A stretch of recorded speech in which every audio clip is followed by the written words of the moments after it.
É um prazer estar aqui outra vez. Em primeiro lugar, queria começar por agradecer à Porta 33. E a Porta 33 tem nome de pessoas lá dentro.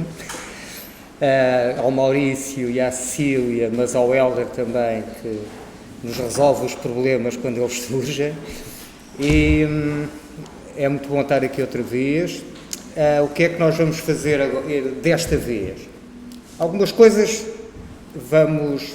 dá para ligar com o que fizemos no retrato, mas quem não esteve não se preocupe, porque a coisa nem sequer vai funcionar exatamente assim. Antes de apresentar a bibliografia, queria falar um bocadinho do que vamos fazer aqui.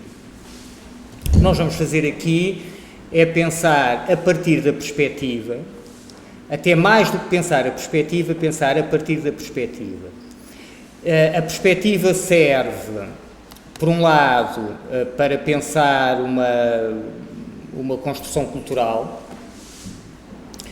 Por outro lado, a perspectiva serve de uma espécie de guia pelo cinema do Hitchcock e pela história da cultura e, sobretudo, da cultura visual. E isto é importante dizer assim, porque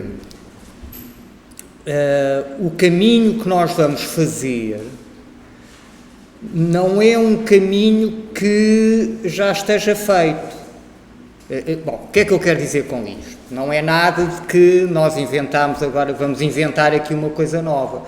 Aliás, o enquadramento teórico é um enquadramento teórico, até se quiserem, este título, Perspectiva e Imperialismo, é uma coisa que até parece assim uma cartilha da Chacha sobre a perspectiva.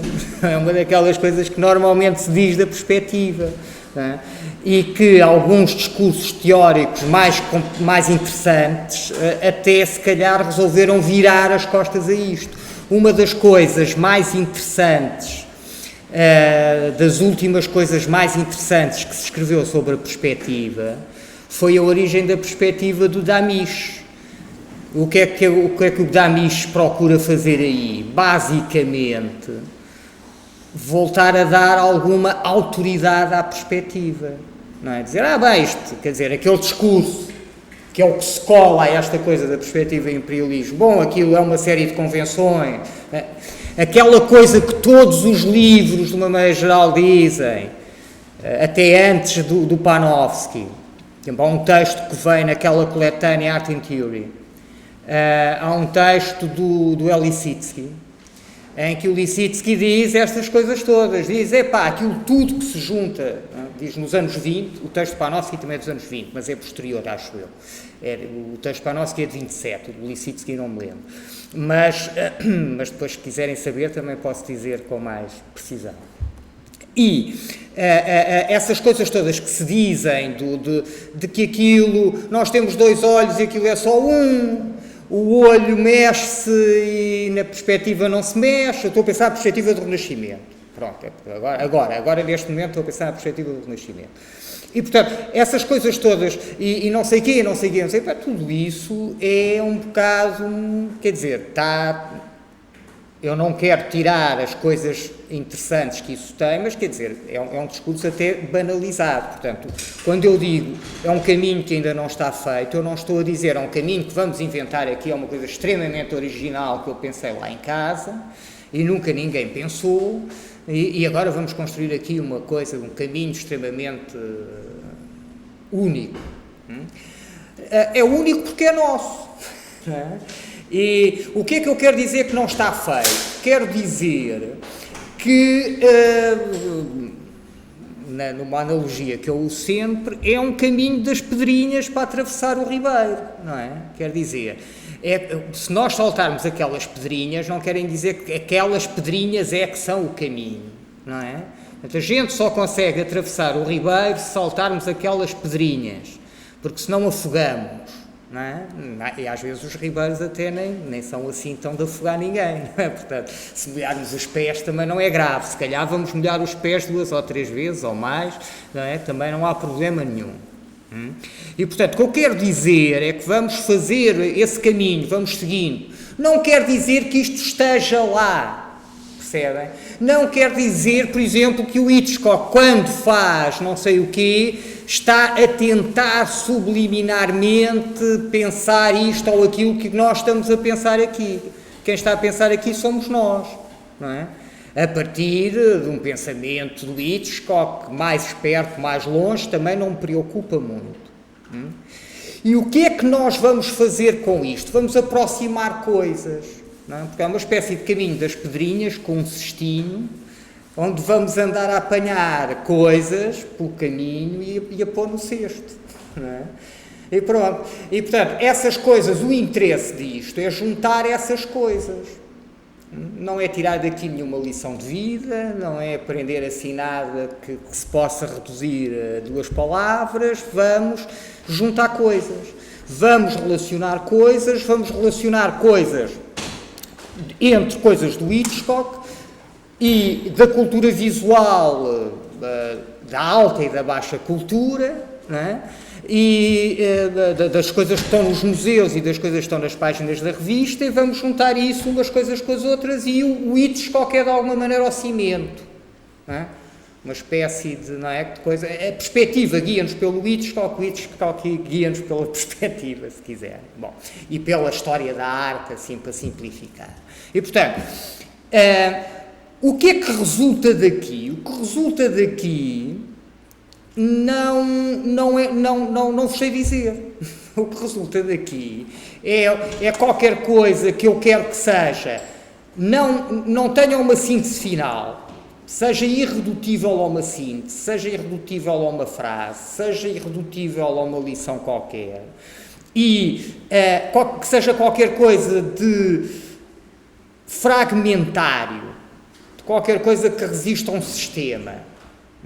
E, portanto, e que se comporta de alguma maneira como uma espécie, sei lá, de caixa de ferramentas. Eu tinha pensado numa analogia melhor quando estava, uma vez que disse caixa de ferramentas, disse, é uma analogia, agora não me lembro qual é, mas uma espécie de caixa de ferramentas onde depois vocês podem pegar naquilo, vocês, eu também uso a caixa de ferramentas, não é?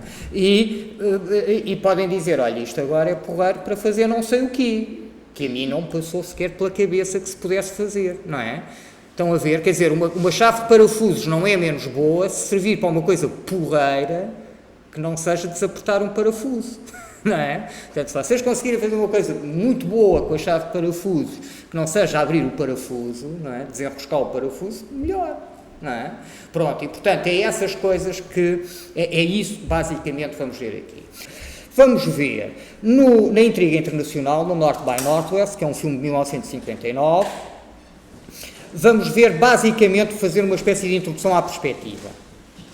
Vamos ver como é que a perspectiva funciona, vamos ver essa ideia que vem do Panofsky de a forma simbólica, a perspectiva como forma simbólica. Não é? A forma simbólica quer dizer basicamente que é uma construção cultural. Não é? Depois a maneira como o Panofsky vê essa construção cultural, não nos interessa, não vamos ter o Panofsky, não é? Mas isto é só para depois se puderem ler, não é? Se puderem ler se puderem, se quiserem, se já tiverem lido o livro do Panofsky, tentarem pensar, sim, mas aquilo também, bom, hoje em dia um gajo estar a colar só, eu não estou colado ao Panofsky, um gajo estar-se a colar, o Panofsky se calhar um bocado pobre, não é? E portanto não interessa. Não é isso que eu quero dizer, eu não estou aqui a defender a ideia tal como Panofsky a defende. O que eu estou a dizer é que esta ideia de forma simbólica, a grande ideia, que é uma coisa que ele vai buscar a um filósofo alemão do tempo dele, que já vamos ver, eu cito aqui o livro dele, que ele dedica ao Abi Warburg, que é bom para ligar ao seminário anterior, que é o Ernst Cassirer. O Cassirer ele vai buscar esta coisa de forma simbólica ao Cassirer e o que é importante para nós aqui é uma coisa muito simples, é uma construção natural, é uma construção cultural, né, que é o contrário disto que eu agora estava a meter os pés pelas mãos, que é precisamente o desnaturalizar, não é? Esta coisa é natural, não é? É assim. Não é? Não é assim. Há ali, até na biologia, uma coisa que a mim me dá acho muita graça ver discutir entre neurocientistas e não sei o quê, bom, isto agora isto não é cultural, porque as mulheres têm mesmo não sei o quê, portanto há ali uma espécie há coisas de ser mulher que são ditadas, de comportamento, que são ditadas pela biologia. Mas se calhar a biologia, a gente sabe, a biologia também tem uma história, não é? Pelo menos desde o Darwin, não é? E também tem uma história, portanto, quer dizer, se calhar há uma cultura, também há uma cultura da biologia, se calhar porque houve um papel cultural atribuído às mulheres, se calhar desenvolveram mais não sei que região do cérebro. Aqui estou na caricatura, não tentem encontrar isto, não tentem fazer isto em casa, não é? Isto não tentem ir à procura, estou a inventar exemplos, não é? Mas pronto, portanto esta coisa é uma construção cultural e de culturas específicas. Não é? De culturas específicas, não é a dizer, é o homem relaciona-se assim com o mundo. Sim, o homem tem coisas que o fazem relacionar-se assim com o mundo, não é? Hoje andamos em pé, não é? Aquilo a que começamos a chamar homem, não é? Ser humano, não é? O homo sapiens, os hominídeos, não é? Começam a levantar-se, não é? Pôr-se em pé. E, portanto, quer dizer, só essa coisa de estarmos em pé, olhar o mundo de frente com dois olhos, não é? Já é uma coisa, vermos cores, somos dos poucos mamíferos que veem cores, não é? Ou pelo menos tantas, e, portanto, é evidente que nos dá um mundo que é dos humanos, não é? Uma visão humana do mundo. Mas depois há uma visão. E agora eu vou caricaturar muito, há uma visão que se está a alargar, não é, a todo o mundo e que é vista, até se vocês virem pelos cientistas, não é, de uma maneira geral, há uma ideia de que entre os tipos que estudam óptica, não é, que basicamente sim, a perspectiva é a maneira mais próxima, não é, de representar aquilo que nós vemos. Não é? Pronto, não é? Que um ser humano vê. E, portanto, ou seja, a nível dos cientistas que estudam a percepção portanto, que estudam os fenómenos físicos e biológicos da óptica, há uma tendência para olhar para a perspectiva da maneira como eu não quero fazer. Não é? E, aliás, quando eu digo que o Damisch recupera a autoridade da perspectiva, não o faz por estes meios, que é muito interessante. Pensa na perspectiva, eu não vou entrar por aí, até porque era complicado, mas pensa na perspectiva como uma linguagem. Não é? É em relação à linguagem que eu penso à perspectiva, não é? Como uma gramática. Não é? Bom, e, portanto, ora, o que nós vamos fazer aqui é precisamente dizer, esta maneira de ver o espaço aparece num determinado momento, grosseiramente ali o século XV, sobretudo florentino, e alarga-se, quer dizer, de alguma maneira vai à conquista do mundo. Não é? E é uma das coisas que, evidentemente, nós já não olhamos para a perspectiva como olhar, sobretudo na arte. Não é? A arte, a partir do século XIX, começou a pôr a perspectiva em questão, não é? Começou a deitar a perspectiva para o lixo. Não é? Bom, e portanto, o que mas é esta maneira, ou seja, esta maneira de ver o mundo é uma maneira de ver o mundo que não é a maneira do homem, não é? Do ser humano. É de uma cultura específica, que nasce num momento específico e, portanto, está ligado ao homem europeu, ao homem branco. Portanto, é o homem branco que olha ao mundo de uma determinada maneira. É o europeu de uma Europa em promoção, em expansão, em crescimento, que olha ao mundo de uma determinada maneira. Bom, e, portanto, é isso que começaremos por ver aqui com North by Northwest. Não é? É uma visão de um espaço de conquista, etc, etc, etc. Depois veremos isso melhor. Mas pode-se mesmo colocar esta pergunta: império de quem? Não é? Do capitalismo. Vamos viajar por aí com a intriga internacional. O título em português mostra logo muito isto: intriga internacional. não é? A ideia internacional também é engraçada para nós aqui, intriga, espionagem, portanto, coisas que nós ligamos ao imperialismo, digamos assim. Logo, coisa, mas evidentemente que depois não é propriamente por aí que vamos andar, mas isso também tem alguma piada. Depois, portanto, com isto vamos precisamente ver basicamente isto. Vamos introduzir, sem também o alargar muito, alguns conceitos como conceitos que vamos buscar aos Mille Plateaux como de um espaço liso e de um espaço estriado, que também não vamos desenvolver, mas lá está, é uma ferramenta, fica lá depois, se quiserem aprender a usá-la, vão a outra caixa de ferramentas, que é o livro Os Mille Plateaux. Depois, um segundo filme, com A Janela Indiscreta, de 54, portanto, isto não tem memória cronológica. Começámos com o filme de 59. A janela, vamos ver precisamente, partir de uma ideia de um dos primeiros teóricos da perspectiva, que é o Alberti, que é precisamente um toscano, um homem da Toscânia do século XV, e que vai precisamente dizer, vamos, isto é uma janela, a perspectiva é uma janela, não é? E, portanto, vamos ver a janela perspética do Alberti a partir da janela das traseiras, da rear window, da janela indiscreta do Alfred Hitchcock. Depois vamos pensar também que tipo de observador faz isto. Qual é o tipo de observador que este tipo de construção espacial... Ou seja, nós com a intriga internacional vamos pensar que tipo de espaço, como é que é o espaço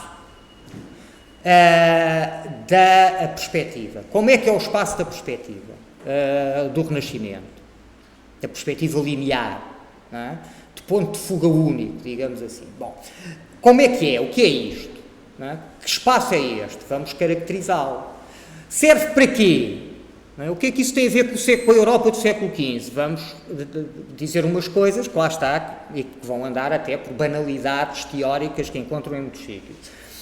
Janela indiscreta, vamos passar para o lado do observador. Não é? Que tipo de observador é este? Que tipo de visão é? Qual é o lugar desta visão? Não é? Bom, e portanto vamos ver, que é muito engraçado, que a janela indiscreta do Hitchcock não só tem esta ideia da janela albertiniana, não é? Como tem um tipo de observador, que é o tipo de observador que os teóricos modernos da perspectiva normalmente caracterizam como sendo o observador da perspectiva do Renascimento. Ou seja, uma visão incorpórea, sem corpo, desmaterializada, monocular, só com um olho, imóvel, não é? E do homem branco. É um homem, não é? É o homem, e é um homem que entra em muitos conflitos de perspectiva, de ponto de vista, com uma mulher, a Grace Kelly. O filme, se quiserem, é um filme que depois, e eu aproveito já para dizer isto, para depois não estar sempre a dizer isto, que tem uma data de coisas lá dentro, não é? Quer dizer, uma coisa que eu gostava que não pensassem é que eu estou aqui a fazer uma leitura do filme, que é a leitura. Eu chego aqui a descodificar, não é? Portanto, eu venho-vos dizer a verdade sobre a janela indiscreta. Eu não venho nada. Venho tirar da janela indiscreta coisas que me interessam. E, portanto, e compor com isso um discurso que me interessa. Estão a ver? Portanto, não procurem para lá disto. Mas uma coisa que a janela indiscreta, que já me interessou também, na janela indiscreta, mas não é o que me está a interessar agora, a janela indiscreta é claramente, veremos isso depois, se calhar a janela... Eu ainda não sei bem porque é que vamos fazer isto, mas acho que não conseguimos estar a ver os filmes e a falar, porque demorava imenso tempo e não saíamos daqui, não víamos o filme, e portanto vamos assumir uma coisa que não assumiríamos, se calhar, se fôssemos vendo o filme pela ordem. É que vamos mesmo retalhar isto tudo aos bocados, não é? Vamos partir os filmes todos aos bocados e vamos juntar no nosso próprio filme. Portanto, vamos ser os montadores os remontadores do cinema de Hitchcock. Bom, e o que no Vértigo teremos de qualquer maneira a oportunidade de ver, porque percebe-se logo ao princípio. Aliás, vamos ver que muitas das coisas percebem-se logo no genérico, sobretudo nos genéricos do Soul Bass. E no Vertigo, no North by Northwest, no Cycle. E vamos ver como isso percebe, há uma data de questões que se percebem logo. A Janela Indiscreta é um filme sobre o casamento. Se virem bem, tudo o que está à frente da janela indiscreta do Jimmy Stewart, do LB, são momentos de casamento, a solteirona, a bozona, portanto, o objeto de desejo, digamos assim, não é? Se bem que isso do objeto de desejo tem muito que se diga, mas pronto. Portanto, essas coisas, os casamentos, os recém-casados, portanto, o casamento pode resultar. Não, mas até os pombinhos estão a zangar. Portanto, cada janela é uma espécie de momento do casamento e de situação perante o casamento. A janela indiscreta funciona completamente assim. Se desenterrarmos um bocadinho para lá daquelas intrigas do quem é que matou, não matou, não sei o quê, a primeira coisa que encontramos é o casamento. O primeiro cadáver é o casamento. A gente desenterra um bocadinho e encontra o casamento. Não é? Portanto, a gente vai encontrar outras coisas e não nos vamos preocupar muito com isso. Mas, portanto, esta coisa de a visão de um homem imóvel, porque ele partiu uma perna, como veremos, e, portanto, perante o mundo, é isso. Ora, um homem não quer dizer uma mulher, a gente diz sempre isto, os homens não sei o quê, não é, mas estamos a dizer a humanidade. Mas agora percebemos cada vez mais, até o discurso político, nas suas mais risíveis, não é, e patetas manifestações, tem essa coisa, não é, que eu acho que vem dos socialistas franceses, que é os cidadãos, as cidadãs, os homens, as mulheres, não é? O Sócrates introduziu cá a moda, não é? Os homens, as mulheres, os portugueses, as portuguesas, não é? Mas, tirando esse folclore de aproveitamento pateta, não é? De facto nós percebemos que hoje já não podemos dizer o homem, o olhar perante o mundo, não é? Há um olhar de mulheres, há um olhar de homens, há um olhar de transexuais, há um olhar de lésbicas, há um olhar de gays, há um olhar de não sei o quê. E isso é uma coisa que a arte tem vindo, aliás, como vimos na autorrepresentação, tem vindo precisamente a amplificar a partir, sobretudo, dos anos 80. Bom. E, portanto, vamos também, se calhar, a partir do Rear Window, pensar o local e o global, se quiserem, não é? A casa e o mundo, esse tipo de coisas. E, portanto, basicamente é isto.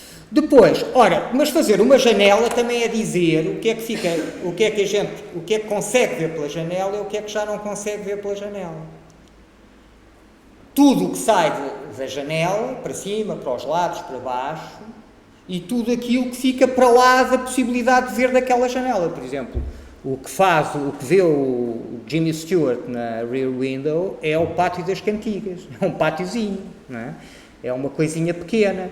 E, aliás, o Hitchcock está-nos sempre a mostrar pessoas que saem dali, que se veem só assim por uma nesgazinha entre os prédios, não é? Portanto, vê-se a rua. A partir dali vem a rua, depois se calhar vem a cidade e depois vem o mundo, estão a ver? Bom, e portanto, esta coisa que tem logo na janela indiscreta, que é o enquadramento também é fragmentação, enquadrar, pôr no quadro, aquilo que depois na fotografia e no cinema nós dizemos no século XX, fora de campo, está sempre presente na ideia ou seja, o que eu ponho dentro é aquilo que eu não pus fora, não é? Aquilo que eu não pus fora é aquilo que eu pus dentro, e portanto há sempre esta movimentação entre o dentro e o fora, e depois veremos entre vários dentro e vários fora, porque também há o para lá de, o para cá de, o em cima de, o em cima da tela, não é? Por exemplo, não é? O plano de representação, isto aqui em cima, isto aqui, que é o que o século XX vai carregar, isto aqui, um pintor moderno, o pintor do futuro, importa-se com isto aqui, e não criar a ilusão que isto é uma janela que se abre para lá, não é? E portanto, mas esta circulação toda entre o que está, o que não está, o não sei o quê, é muito interessante. Aliás, nós na autorrepresentação já pensámos isso também em termos das imagens. Vimos que as imagens têm sempre a ver com o que está e o que não está, o que está presente e o que não está presente, o que está presente e o que está ausente, a presença de uma ausência. Às vezes há coisas que dizem, por exemplo, vamos ver isso no Cycle, não é? O Cycle está cheio disso, não é? Que é a presença da ausência. A ausência está ali presente. Por exemplo, a cama da mãe do psicopata, do Norman Bates. A senhora Bates, no fim do filme, nós vemos um plano que eu já mostrei aqui na autorrepresentação, em que a Vera Miles, quando anda à procura da mãe para falar com ela, entra no quarto e vê a marca do corpo dela na cama, no colchão. Ela está lá, assim, não é? Impressa, não é? Está lá marcada, está aquele contorno, não é? E, portanto, é uma presença muito clara, muito forte, mas de uma ausência. Que atravessa muito também o Hitchcock e atravessa, eu aqui posso estar a exagerar, não é? E vocês vão me desculpar isso também, vou já dizer, não é? Que é evidente que eu voltei a ver para preparar este seminário, voltei a ver os filmes que eu fui sempre aproximando mais uns dos outros. Não vi todos os Hitchcock, não é? Nem sequer todos os Hitchcock tenho, por acaso tenho quase todos. Mas porque hoje em dia aquilo publicou-se, não é?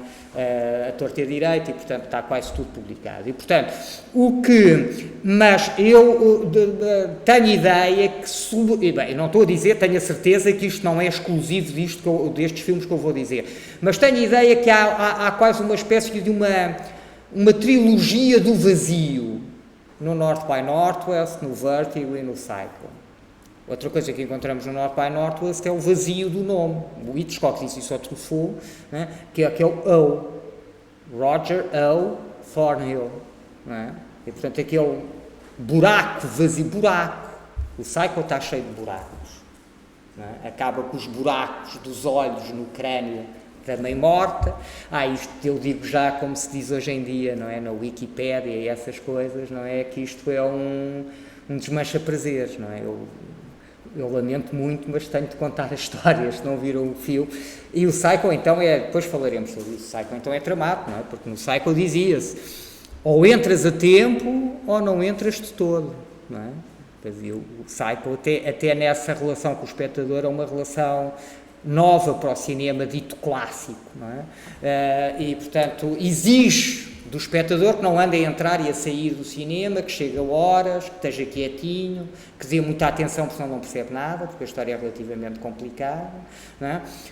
A protagonista morre a meio do filme, não é?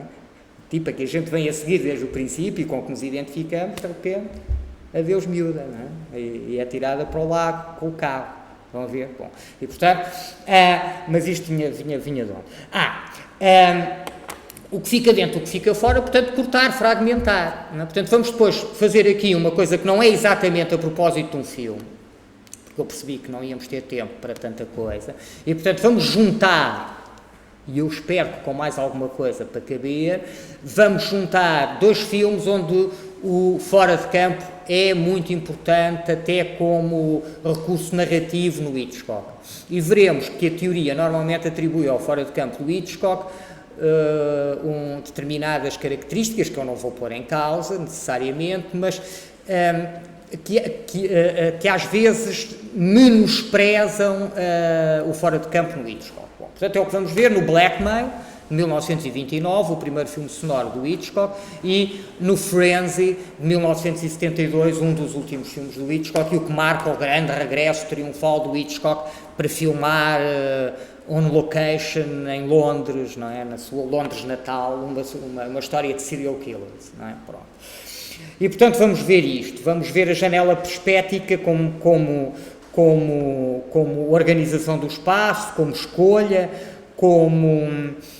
mas também como fragmento, como recurso narrativo e como retalhar. Bom, e depois começamos a entrar, digamos, nas sombras deste sistema apolíneo da perspectiva. Vamos entrar no lado dionisíaco da perspectiva, vamos para uma espécie de reverso, não é? De horror, e vamos descobrir que a perspectiva tem, desde o início, aliás, o Panofsky pensa assim a perspectiva, depois leio-vos um bocadinho, como uma tal espada de dois gumes de que eu falo aí na apresentação do curso. E que é subjetiva e objetiva. Não é? Pode ser assim, pode ser assado. Aquilo que põe para fazer tridimensionalidade acaba por desfazer a tridimensionalidade. Não é o que diz o Panofsky. Portanto, nós vamos ver. Também é muito engraçado que ele diga espada, porque a espada é uma arma de conquista. E é uma coisa que corta, que retalha. Não é? Portanto, o Panofsky não estava a pensar nisto, mas nós vamos agarrar-lhe na espada e vamos dizer, não é? Vamos dizer assim, é para o Erwin, é que a espada também faz isto, não é? Também te corta a cabeça, também te corta a mão, não é? Também corta aquela cadeira, também fura. O furo é o para lá. Eu atravesso e o furar, reparem, está desde o princípio na ideia da perspectiva. A perspectiva fura.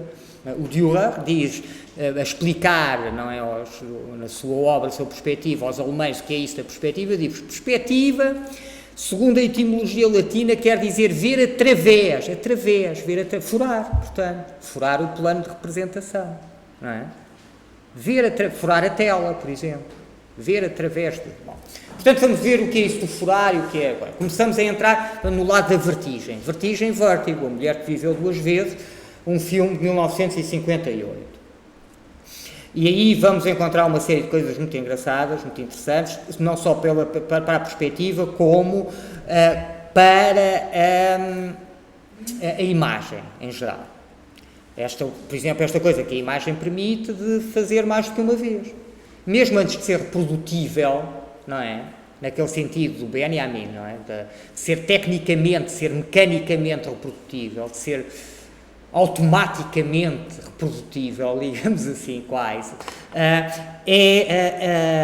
num regime industrial, o que a perspectiva, a imagem já é, não, a imagem mimética, a imagem que imita a realidade, digamos assim, até certa forma podemos dizer que a copia, mas não vamos por aí, mas já fomos na autoapresentação um bocadinho, é que a imagem faz isso ao mundo, não é? A imagem de alguma maneira cria um duplo visual do mundo, pelo menos a imagem mimética, não é? Eu se pintar uma paisagem, não é? Estou a criar uma espécie de duplo e não fiz aquilo à máquina, não é? Não tirei uma fotografia, não pus aquilo na impressora, não percebem? Portanto, não é nesse sentido. Portanto, ora, o Vértigo é um filme sobre duplicações, sobre repetições, sobre diferença e repetição, não é? Para pegar num título famoso do Deleuze, mas nada no sentido deleuziano necessariamente. Bom, e portanto, esta coisa de aquilo que viveu duas vezes, ou três, ou quatro, a gente depois se quiser conta uma data deles, o que também é vertiginoso, não é? O Vértigo dá-nos isso e depois o Psycho, então leva-nos completamente para um lado alucinatório da perspectiva, para um lado absolutamente... onde o outro lado já não é o outro lado, já não é, o furar é literal, o cortar é cortar mesmo as pessoas, não é? É esfaquear, que é uma coisa que não faz só a perspectiva, também faz a montagem cinematográfica também corta, literalmente, agora já não é literalmente, mas cortava literalmente a película, não é? Chegava-se ali, clique. E, portanto, o Psycho vai-nos levar para aí e vai-nos levar para uma outra coisa, que também está desde o princípio, parece que não, mas está desde o princípio, que é a perspectiva como peep show. O Vértigo já nos põe nisso. O Vértigo está cheio deste tema, não é? do espreitar. Não é? Espreitar pela janela, ou o gajo que espreita e que se esconde para não ser visto, vê, não quer ser visto. E não, portanto, esta coisa é uma espécie de voyeurismo. Bom, o Psycho vai-nos levar completamente para o voyeurismo de formas muito engraçadas, como depois verão, muito interessantes. Pronto, então vamos lá fazer um intervalo. Peço desculpa Não perdi completamente a noção e do tempo.